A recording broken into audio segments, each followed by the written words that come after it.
Sly Cooper 3 Honor Among Thieves was released in 2005, so it's been 15 years since anyone has touched the trilogy. Of course we have Sanzaru Games that made Thieves in Time in 2013, however a lot of fans are complaining about that game, saying it's non-canon. So today I bring you a fan concept from fans to fans.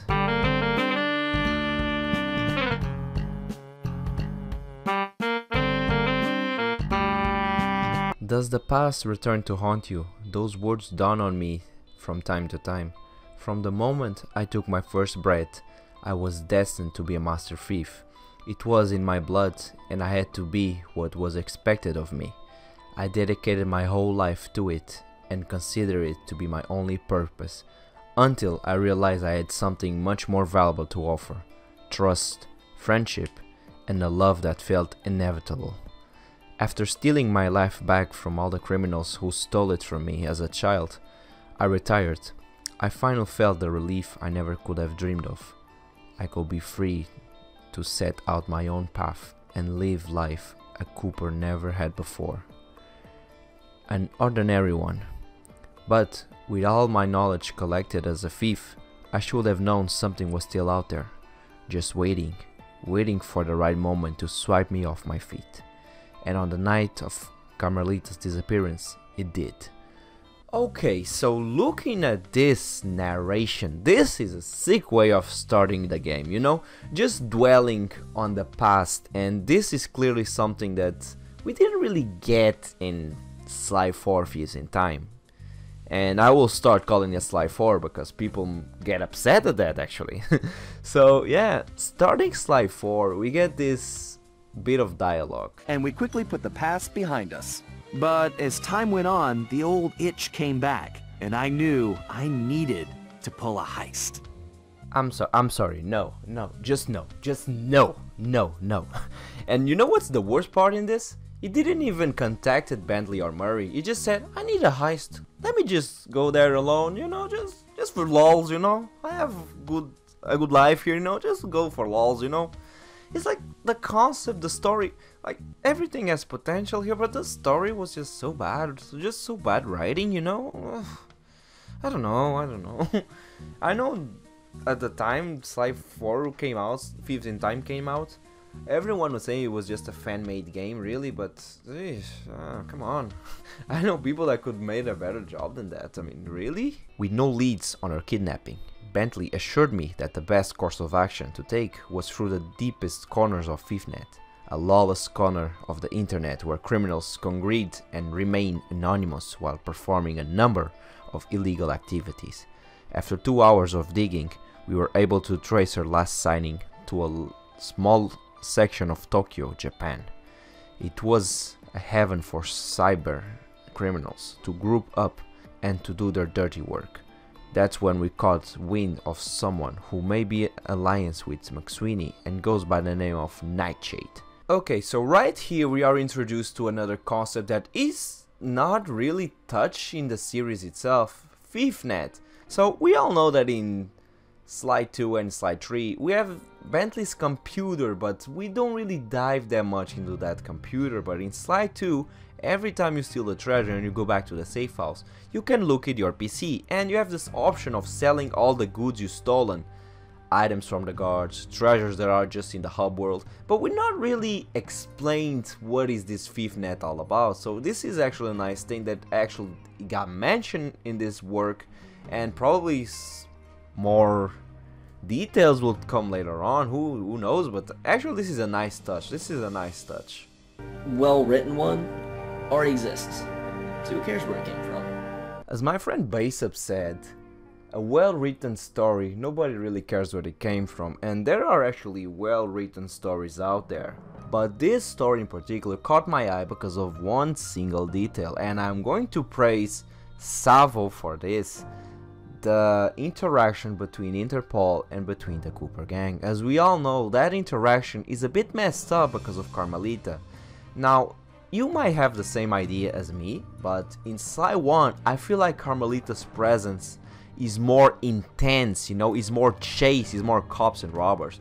But when we get to Sly 2, of course, there was all the Neela and the betrayal and the things that happened to Carmelita in Sly 2. But when we go to Sly 3, I feel like her relationship was more complicated, you know? It's not the same feeling I had in Sly 1. I feel like in Sly 1 she was more reckless, she was more serious about chasing you. In Sly 3, I don't know. And then at the end there was all that cute thing about the amnesia, and Carmelita went along, and it was pretty confusing.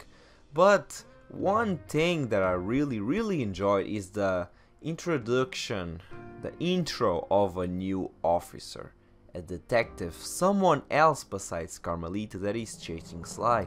And this subject is actually something that popped before, a new person from the law chasing Sly, because as you guys know, or you may not know, James Barkley, yes, the dog that appeared in issue number 1 and appeared at the end of Sly 2, this guy actually retired, so he's no longer the Interpol boss, and that title was supposed to be to Carmelita. But you know, the Carmelita situation is very complicated, so it is actually very refreshing to see a new face in Interpol. And being this serious looking guy, just the name Coulson, you know, is just so intense to look at, and it was really a proper send-off to the series, because when we look back at Thieves in Time, the whole concept of time travel was just going to create a lot of plot points. And